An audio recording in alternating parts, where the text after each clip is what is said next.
Bonsoir les amis. Je vais vous faire la lecture d'un court texte de Raphaël Zacharie de Isara.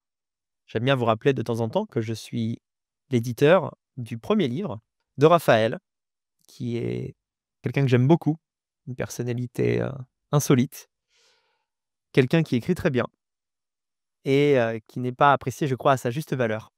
Alors voici le texte. Je suis retombé dessus tout à l'heure en me replongeant justement dans l'ouvrage et je l'ai trouvé très beau. Alors je me suis dit que j'allais partager ça avec vous. Le texte s'appelle «De lointains souvenirs».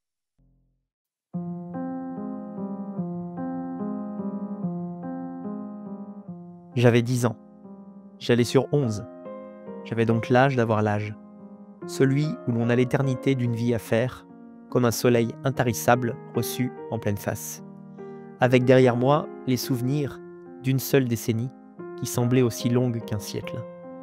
J'étais aussi jeune qu'une herbe tendre dans le vent, puéril et pourtant l'égal d'une vieille étoile allumée depuis la Genèse. J'étais fou, j'étais là, j'étais en vie, rempli de cette étonnante lumière. Je me sentais sans fin, sans fond, sans poids. Je me devinais brillant, brûlant, immense. Je percevais l'insaisissable, touchais l'invisible, goûtais le vrai. Je n'avais que 2 poignées d'années, mais en moi débordait cette flamme issue d'un météore. J'avais donc 10 ans, j'avais 1000 ans, j'avais des ailes. Je connaissais mon âme, je savais qui j'étais. Le monde entrait par toutes mes portes. Autour de moi, il y avait toutes ces choses, ces océans, ce ciel et cette écume. Des visages me montraient les nuages, des anges me communiquaient leurs pensées. L'inconnu m'apparaissait en toute clarté. Le mystère baignait mes jours sans rien briser, coulant à mes pieds comme une onde douce.